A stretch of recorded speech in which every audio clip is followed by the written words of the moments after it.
تخيل كده يا صاحبي إن في حرب خدت ملايين الأرواح وغيرت شكل العالم كله. الحرب دي بدأت بسبب طلقة واحدة. أيوة، طلقة واحدة خلت الدنيا تولع. بس إزاي؟ خليني أحكي لك القصة من الأول. سنة 1914 كان في راجل اسمه فرانز فرناند. ده كان ولي عهد النمسا، يعني الراجل التاني بعد الإمبراطور. فرناند قرر يزور سراييفو في البوسنة، المدينة اللي مليانة توتر بين النمساويين والصرب. زيارة شكلها عادي جدا، بس في اللحظة دي القدر كان بيكتب أول سطر في أكبر مصيبة في التاريخ. شاب صغير اسمه جافريلو برينسيب، بوسني ومن أصول صربية، عنده 19 سنة بس. قرر يغتال فرانز، والسبب هو إنه كان مؤمن إن البوسنة لازم تنضم لصربيا ضمن فكرة اسمها الوحدة السلافية. والاغتيال تم كالآتي: يوم 28 يونيو 1914 الجو كان هادي، والشوارع مليانة ناس في سراييفو مستنية تشوف موكب ولي عهد النمسا فرانز فرناند. الراجل نازل هو ومراته مبتسم، راكب عربية مكشوفة، يعني كل حاجة شكلها عادي جدا. بس اللي محدش كان يعرفه إن في ناس مستنية على الطريق، مؤمنين برضه بنفس أفكار برنسي. وفي محاولة اغتيال أولى، واحد رمى قنبلة على العربية، خبطت في العربية وارتدت وانفجرت في عربية تانية. يعني الحرب تقريبا كانت هتبدأ قبل نص ساعة من ميعادها. اللي حصل بعد كده أغرب من الخيال. الزيارة خلصت وفرناند قرر يروح يطمن على المصابين في المستشفى، بس السواق كالعادة دخل في شارع غلط. وسبحان الله، مين كان واقف هناك؟ برنسيب بنفسه.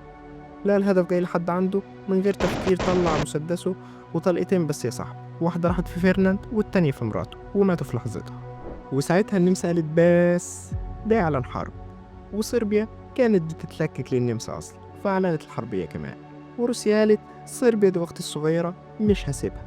ألمانيا قالت تمام وأنا مع النمسا. فرنسا قالت وأنا مع روسيا وصربيا. وبريطانيا قالت اشمعنى احنا، أنا مع روسيا وصربيا وفرنسا. وتابعتهم اليابان لأنها حليفة لبريطانيا. وإيطاليا كانت محايدة في البداية، وبعد سنتين انضمت للحلفاء. والعثمانيين كانوا ضد روسيا، فلو روسيا شمال العثمانيين يمين، ولو روسيا يمين العثمانيين شمال. وأمريكا في البداية كانت على الحياد تقريبا، لكن كانت بتسلف الحلفاء مبالغ ضخمة حرفيا، وغيره من السلاح والمؤن العسكرية. فخافت إنهم يخسروا ما يعرفوش يسددوا اللي عليهم، فانضمت لهم رسميا.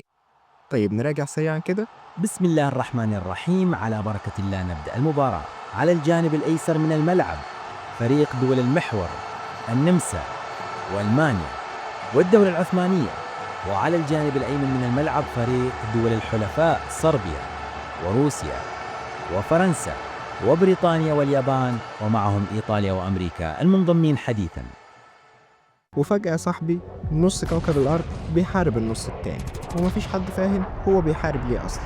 الحرب دي كانت أول مرة العالم يشوف فيها الشكل الحديث للحرب: خنادق، طيارات، دبابات، وغازات سامة. وكل الأسلحة والاستراتيجيات دي كانت جديدة وقتها. الجنود كانوا بيعيشوا في الخنادق بالشهور، بياكلوا، بيناموا، بيحاربوا في نفس المكان. تخيل كده، حياة كاملة في الطين والبرد، والموت حواليك من كل النواحي. والأغرب إن رغم كل ده الحرب استمرت 4 سنين كاملة. وفي الآخر سنة 1918 ألمانيا قالت كفاية كده يا جماعة، أنا تعبت. وتوقعت اتفاقية فيرساي سنة 1919 اللي أنهت الحرب رسميا، بس كانت مهينة جدا لألمانيا، واللي خلت بعد كده واحد اسمه هتلر يطلع يقول إحنا لازم نرجع كرامتنا. وساعتها الدنيا ولعت تاني. وده كان ملخص سريع للحرب العالمية الأولى.